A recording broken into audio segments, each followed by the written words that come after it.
Capítulo 19.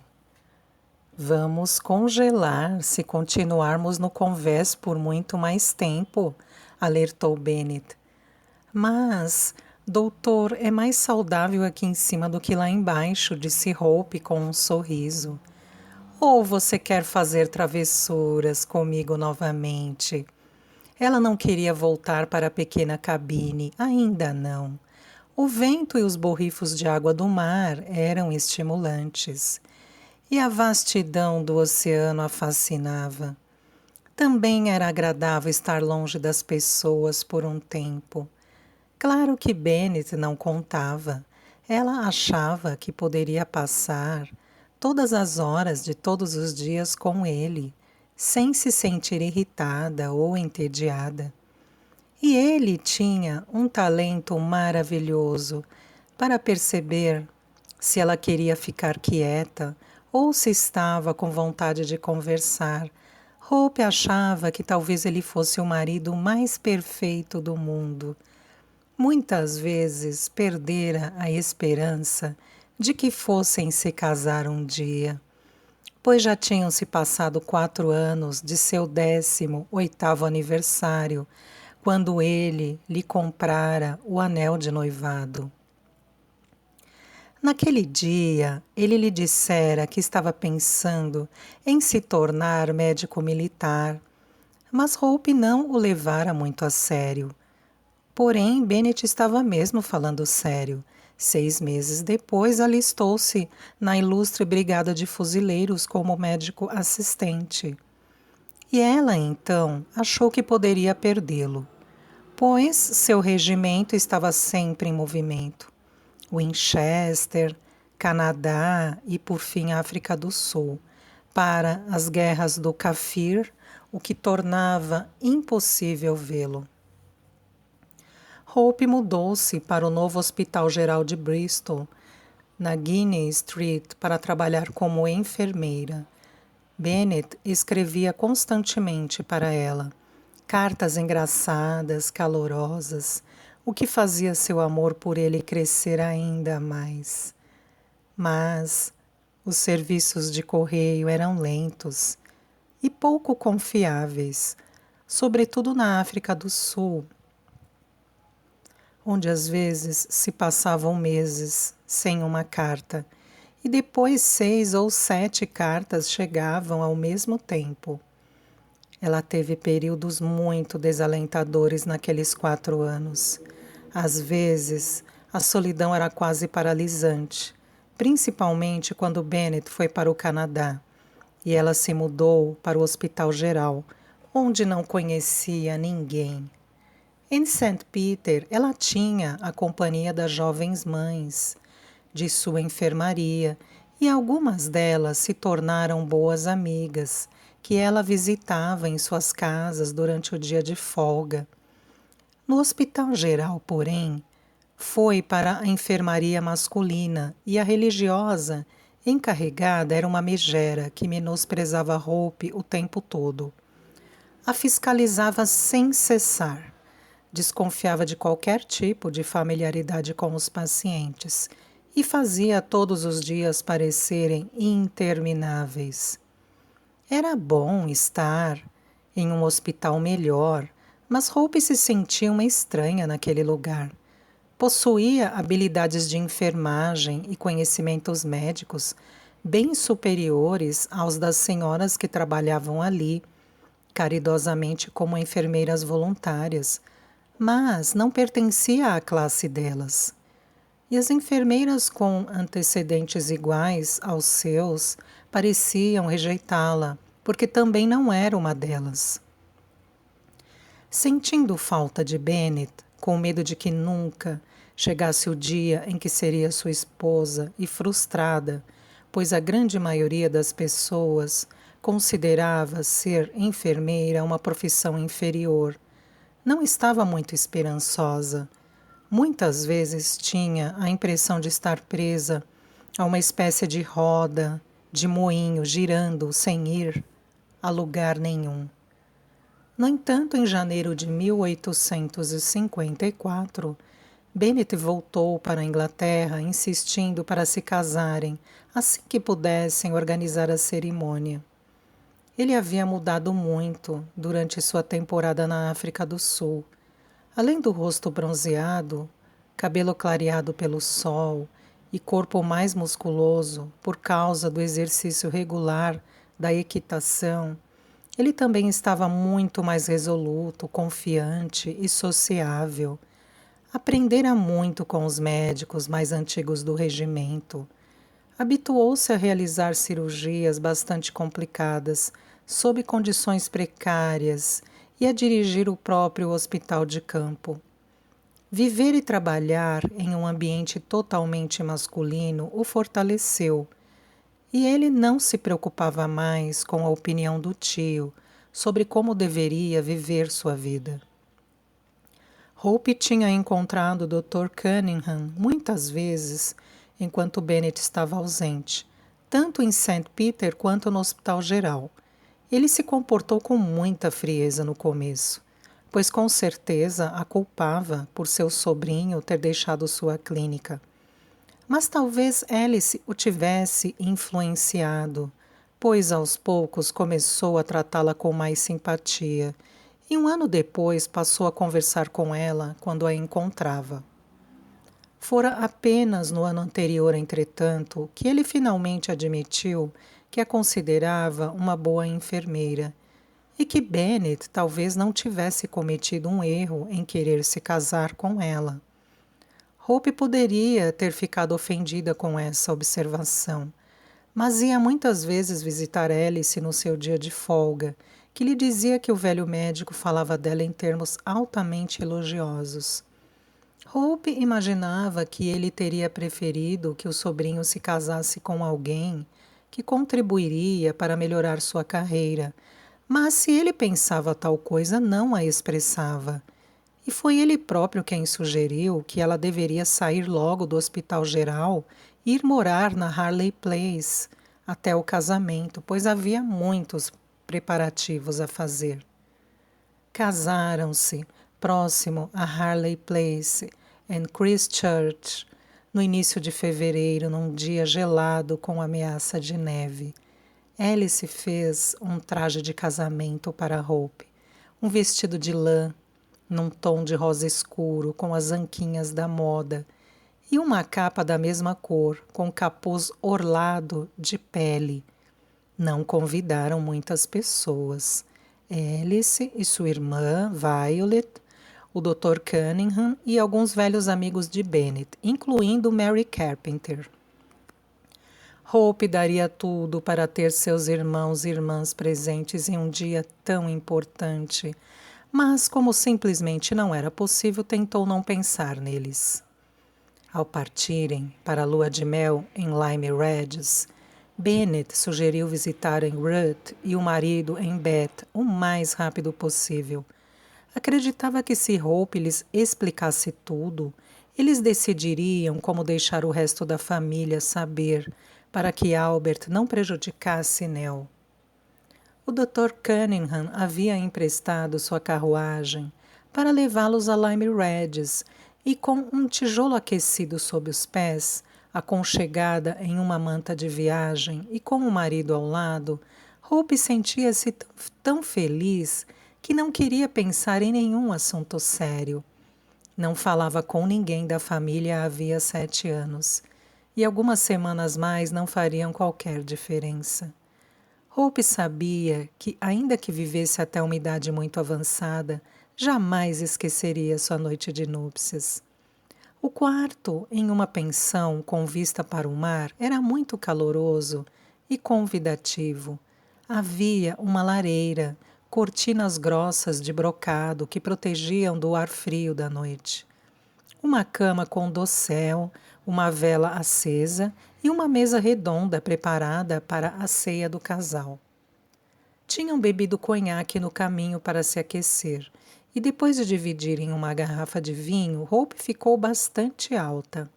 Lembrava-se de como Bennet a despira, tentando desajeitadamente desfazer os laços de seu espartilho, e como ela estava tão ansiosa quanto ele.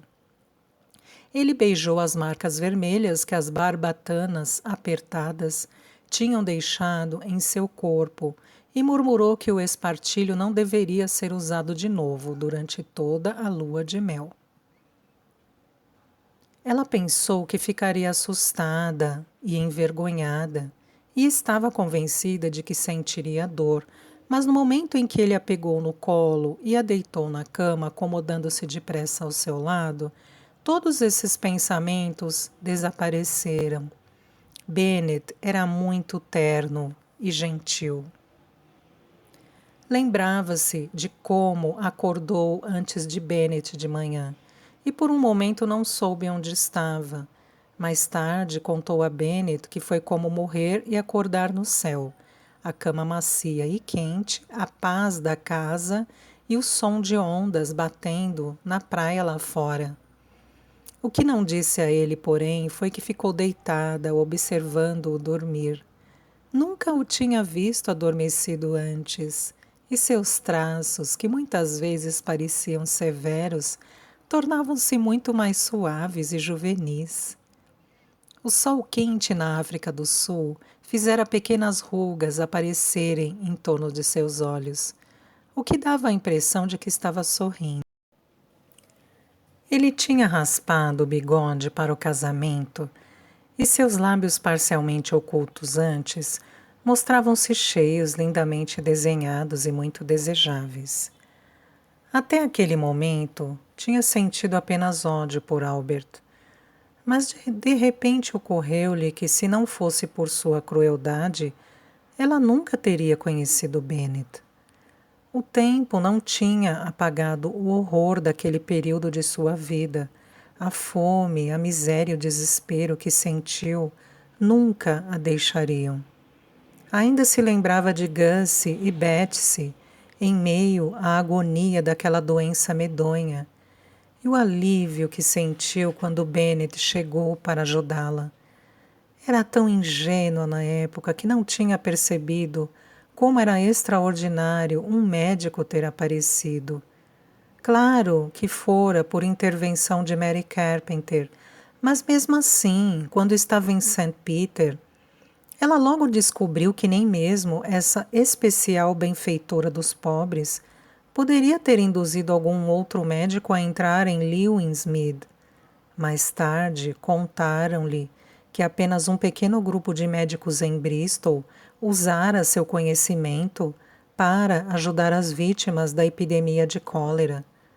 Muitos ficaram com tanto medo de pegar a doença que deixaram vergonhosamente a cidade com suas esposas e filhos e não voltaram até que tudo estivesse resolvido.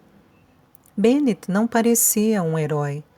Na verdade, sua brandura e constituição delgada davam-lhe o aspecto de um funcionário de escritório ou de livraria. Mas ele tinha grandes talentos ocultos, como sua coragem silenciosa, que o fazia fazer o que é certo, usando suas habilidades médicas, não para avançar na carreira, mas para o bem da humanidade. Era também amoroso, amável e divertido como companhia, e agora ela descobrira um ótimo amante. E Hope pensou que se alguma vez voltasse a ver Albert, lhe diria que estava agradecida por ele tê-la mandado embora, pois permitira que ela conhecesse um homem maravilhoso. Naquela manhã, enquanto admirava seu novo marido na cama, também estava entusiasmada e curiosa sobre a vida que teriam juntos. Depois da lua de mel de uma semana, iam morar no quartel em Winchester e ela seria a esposa de um militar. Alice tinha supervisionado seu guarda-roupa e Hope achara tudo ridiculamente excessivo.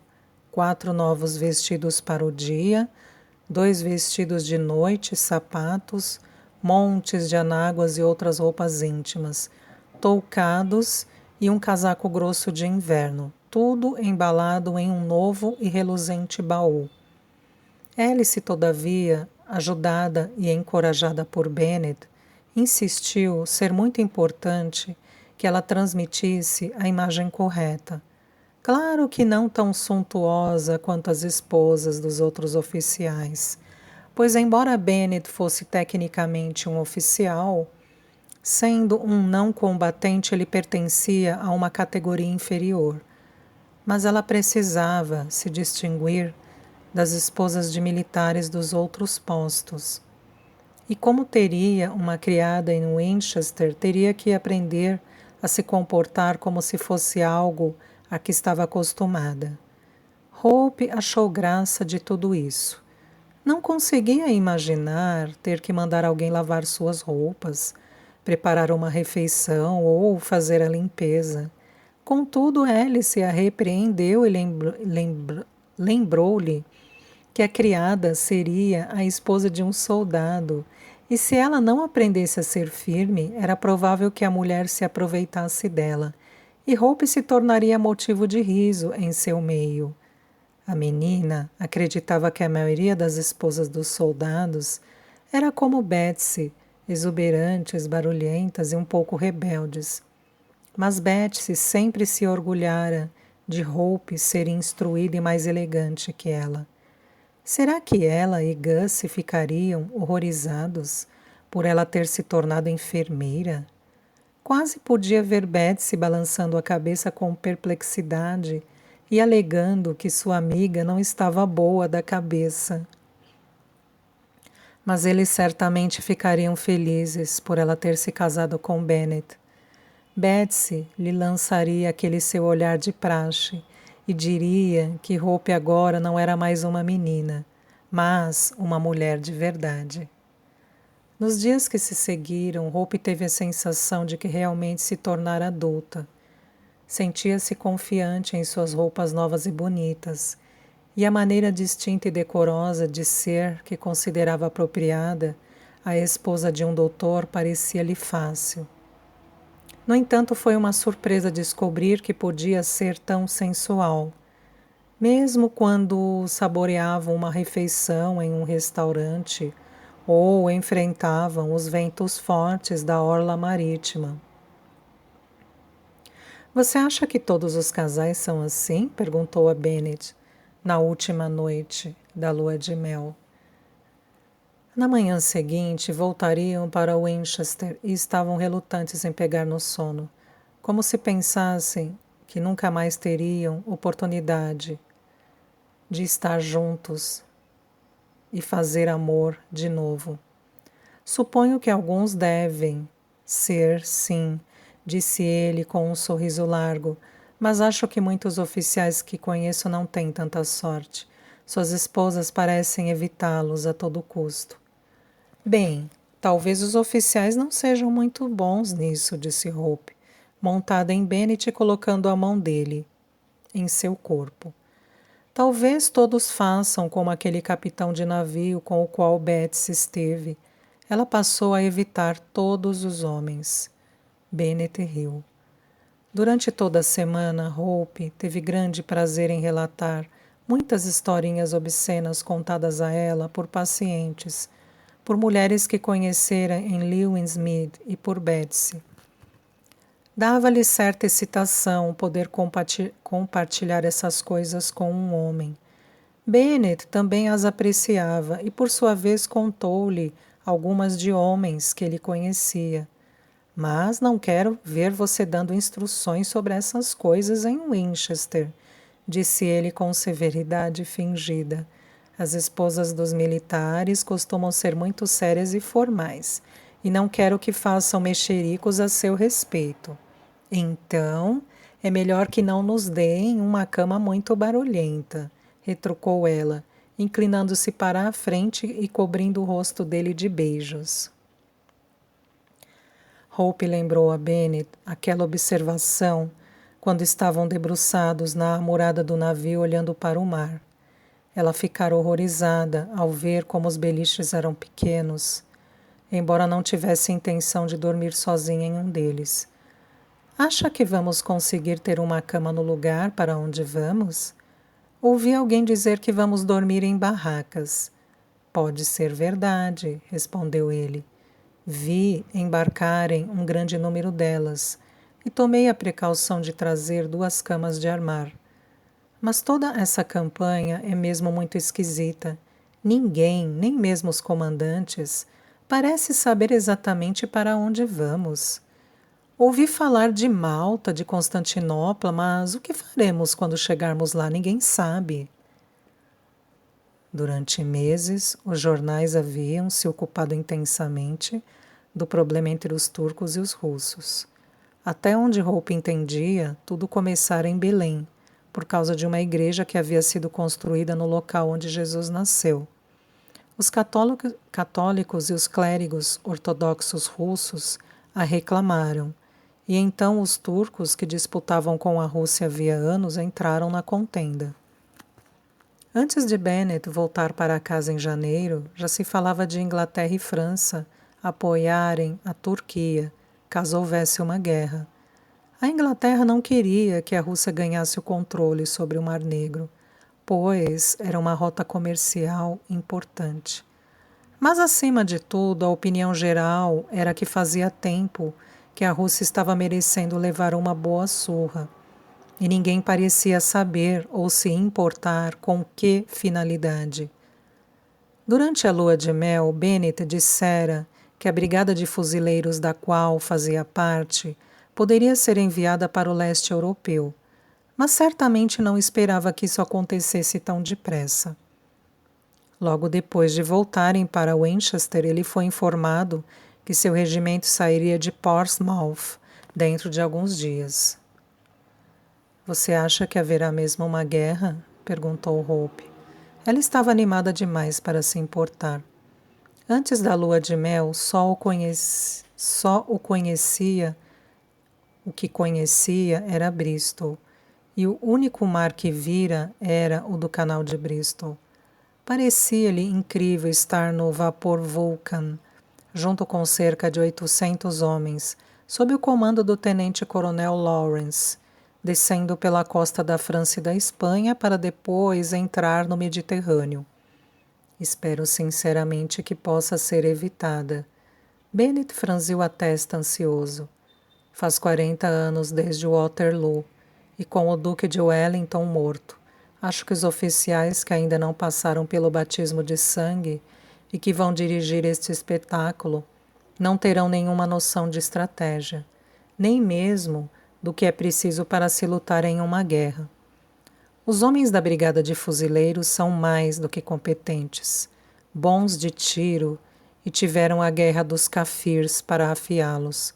Entretanto, com aristocratas fanfarrões como Lord Cardigan e Lord Lucan.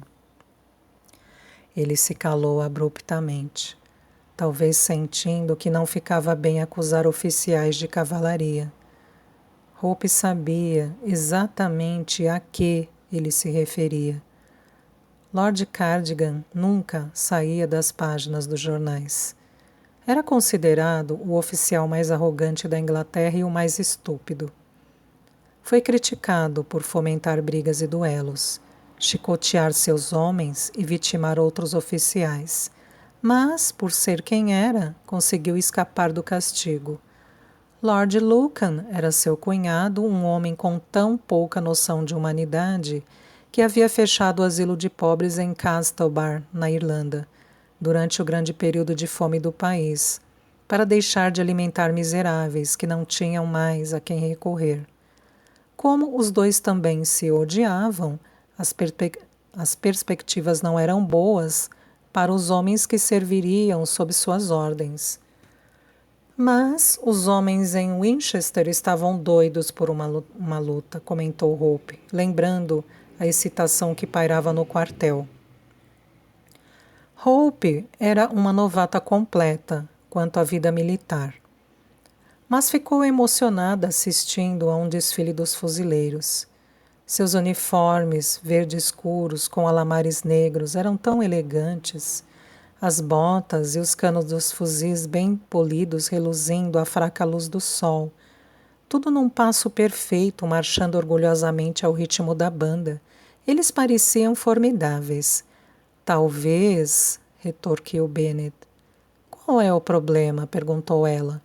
consciente de que quando ele apertava os lábios daquele jeito, era porque tinha algo em mente. Suas esposas e filhos, disse ele lacônico. Você sabia, Hope, que as famílias não recebem nada enquanto os soldados estão ausentes em campanha? Esse grupo de mulheres desmazeladas que correu atrás do batalhão em Portsmouth, tentando acompanhá-lo para uma última palavra ou beijo de seus maridos antes do embarque, estará sem recursos em poucos dias. Que absurdo! Bennet assentiu. Elas terão que recorrer à paróquia para se sustentar.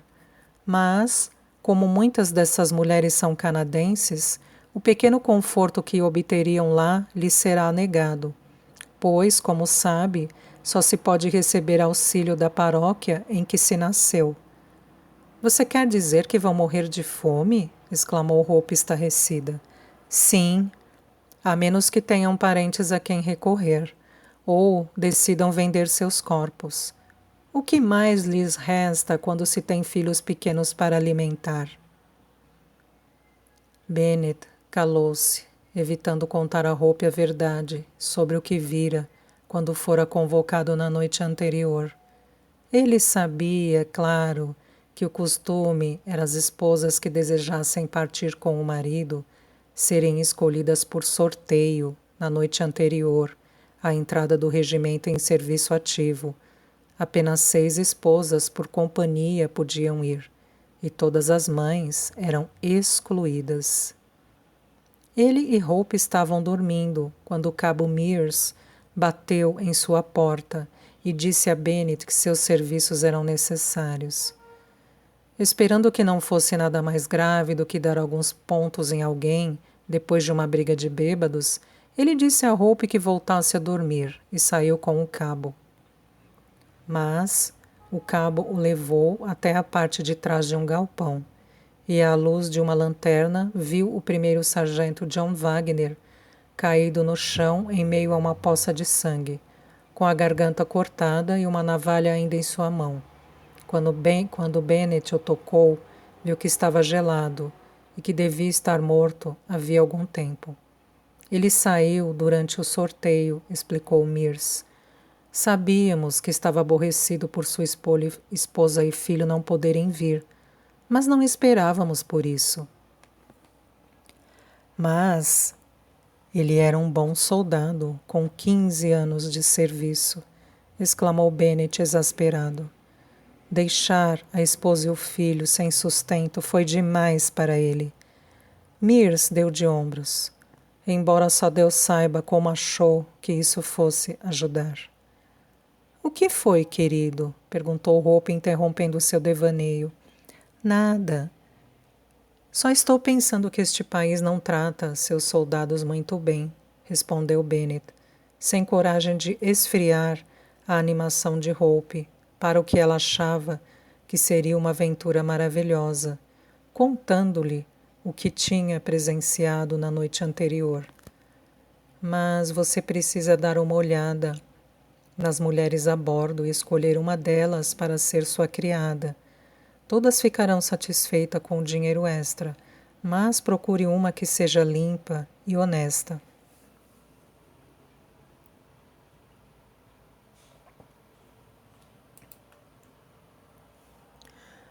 O navio balançou bastante no mar agitado durante todo o percurso da costa da França e através do Golfo de Biscaia, e muitos passageiros sofreram com enjoos.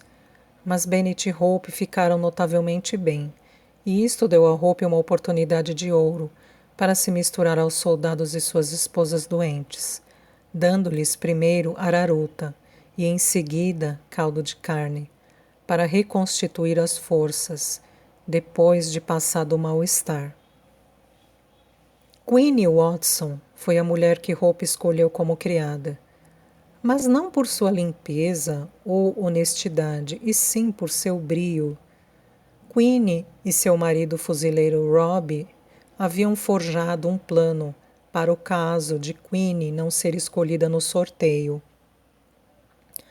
Robbie a treinou na rotina de exercícios militares, e ela passou a última noite no quartel com o cabelo cortado e o uniforme completo, fingindo ser um soldado. Saiu-se muito bem na revista das tropas na manhã seguinte e marchou até o navio sem ser desmascarada. Só no navio é que foi descoberta, mas, para sua sorte, Lady Arrow, a esposa do Conde de Arrow, um comandante da Companhia dos Fuzileiros, estava a bordo.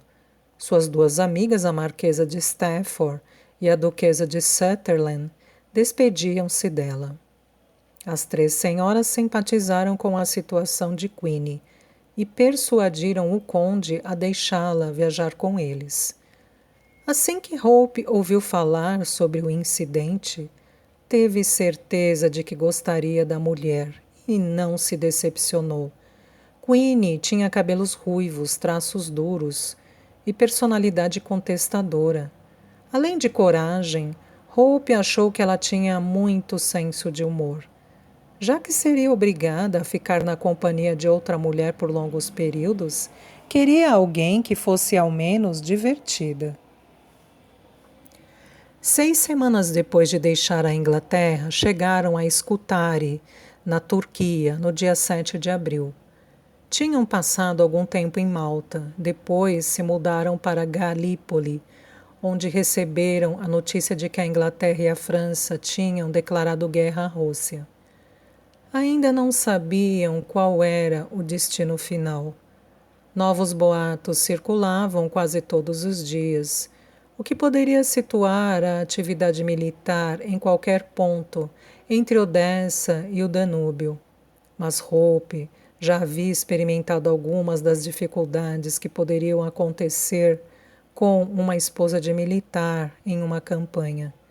Em Malta, ela e Bennet tiveram um quarto no quartel, que era apenas um pouco melhor do que o quarto em Lamb Lane. Em Galípoli, tiveram uma barraca e dormiram no chão duro, já que as camas de campanha que Bennet trouxera sumiram. A água era escassa e a lenha para cozinhar tinha que ser recolhida e transportada por longas distâncias até o acampamento. Também fazia muito calor e muitos homens passaram mal. Na marcha para Scutari, só tiveram permissão para levar uma mula para carregar toda a sua bagagem. No entanto, alguns dos oficiais tinham 2 mulas e também um cavalo. Mas Hope não se importou com a marcha, apesar do calor, e de qualquer maneira não teria reclamado, pois Bennet agora temia ser obrigado a mandá-la de volta a Malta, junto com as esposas de outros oficiais, durante o período da guerra. Hope achava que já havia provado ser útil ao cuidar de alguns dos homens que caíram doentes em Galípoli e ao tratar de um corte feio na mão de Lady Arrow. Esperava que abrissem uma exceção para ela, mas não podia contar com isso. A primeira visão do quartel turco, que se tornaria o quartel-general da divisão, da guarda e da divisão ligeira, foi favorável. Era um edifício magnífico de 3 andares, situado em um pátio, com uma torre em cada quina. Sua posição em terreno alto acima de um patamar, os abetos que o rodeavam e o mar, cor de turquesa tão perto, eram muito atraentes. Um grupo de fuzileiros entrou para uma rápida inspeção, mas saiu segundos depois, os soldados tão esverdeados quanto seus uniformes. Alegaram que era a pior coisa que já tinham visto, e como Bennet estava ciente de que muitos desses homens vinham de lugares tão ruins quanto Lewisham, percebeu que devia ser algo verdadeiramente pavoroso. Como médico do regimento, ele deveria participar da inspeção completa e, na volta, disse a Hope que os homens não tinham exagerado. Era absolutamente estarrecedor. O pátio inundado pelo esgoto, dos canos entupidos sob o prédio. Uma carcaça de cavalo apodrecendo no abastecimento de água. E o edifício inteiro cheio de todo tipo de lixo podre, pragas e insetos.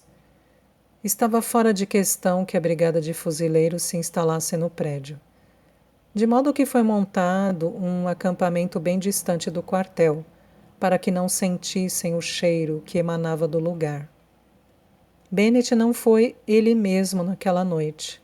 Recusou todo o alimento, não sorriu quando Hope mostrou que a barraca de Lord e Lady Arrow ficava completamente transparente, com uma lâmpada acesa no interior, e que os homens estavam passeando por perto com fingida indiferença, enquanto Lady Arrow tirava seu espartilho. Nem sequer a olhou quando ela se lembrou o tempo do início do relacionamento de ambos, quando ele dissera que gostaria de ter oportunidade de acampar. Diga-me o que há, pediu ela. É preocupação com a possibilidade de eu ser enviada de volta? Sim, estou preocupado com isso. Mas teria preferido que você estivesse na Inglaterra com meu tio e Alice, a ter que ficar presa em Malta. Mas não é só isso? Não, ele suspirou. Esse chiqueiro imundo vai ser o principal hospital de campanha.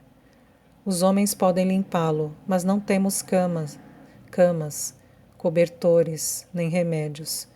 E temo que os doentes e feridos estejam ocupando o lugar muito antes que os líderes na Inglaterra considerem oportuno nos enviar os recursos e as provisões de que necessitamos.